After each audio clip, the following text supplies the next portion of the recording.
Vous écoutez Europe 1, il est 9h30. Le journal des médias avec Thomas Joubert. Bonjour Thomas. Bonjour, à la une ce matin, David Pujadas revient sur l'interruption de son 20h par des manifestants. Une femme va donc remplacer Antoine Decaune au Grand Journal et M6 lance sa nouvelle série Perception ce soir.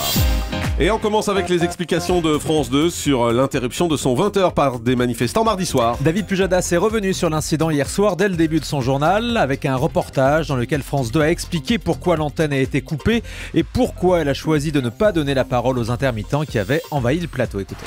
Et avant de développer ces titres, nous vous devons des explications sur ce qui s'est passé hier soir, ici même. Le journal soudainement interrompu, c'est une décision que nous avons prise en conscience. Voici pourquoi. Anne Guéry, Mathieu Régnier. 20h20 hier soir, une quarantaine de personnes envahissent le plateau du journal.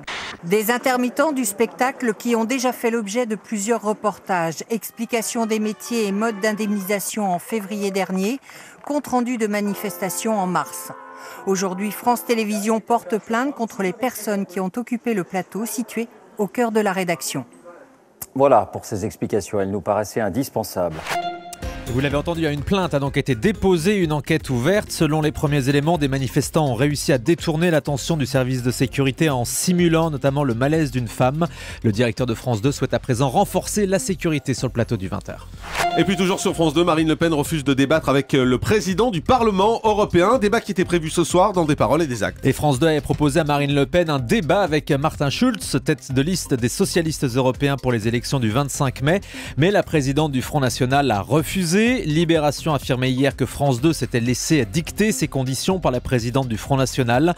Mais la chaîne nous a assuré que Marine Le Pen n'avait reçu aucun traitement de faveur. Elle précise que tous les invités de Des paroles et des actes sont libres de choisir avec qui ils veulent débattre. Ah bon ?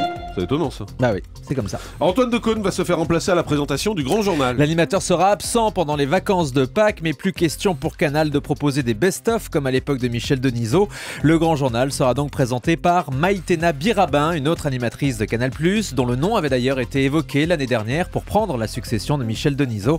Maïtena au Grand Journal, ce sera toute la semaine du 21 avril. M6 lance ce soir une nouvelle série américaine. Perception, une série policière inédite en France dont le personnage principal est schizophrène. Avec cette série, M6 espère avoir trouvé son mentaliste, comme nous l'explique notre spécialiste des séries, Monsieur Alain Carzé.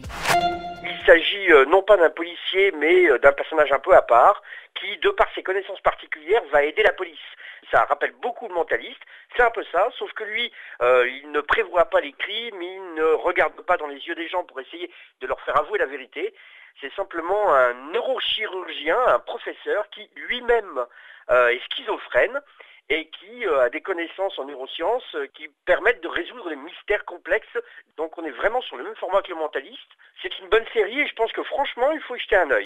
Voilà, réponse demain à 9h avec les audiences. Jean-Yves Lafesse va incarner Pierre Dac dans un docu-fiction pour France 3. Oui, Lafesse jouera le rôle de son illustre prédécesseur, grand génie de la radio. Ce docu-fiction reviendra sur l'histoire et la carrière de Pierre Dac. Le tournage aura lieu en Belgique. Le téléfilm s'appelle La Guerre des ondes et sera donc diffusé prochainement sur la 3. Isabelle Nanty tourne également un nouveau téléfilm pour France 3. Sous la direction de la réalisatrice Colline Serrault, dont ce sera d'ailleurs la première collaboration pour la télé. Le téléfilm s'intitule Madame le maire. Isabelle Nanty jouera la patronne d'une petite entreprise qui entre au conseil municipal de sa ville. Le tournage a commencé depuis lundi à Vaison-la-Romaine, dans le Vaucluse. Et puis le public va pouvoir choisir les chansons pour The Voice. Oui, c'est une grande nouveauté. Samedi soir, à l'issue du Prime, les téléspectateurs seront invités à sélectionner les chansons qui seront interprétées par les 16 talents la semaine d'après. Pour chaque candidat, vous pourrez choisir entre 2 chansons proposées sur le site mytf1.fr. Le vote ne sera ouvert que pendant 24 heures pour que les talents puissent répéter la chanson choisie dès le lundi.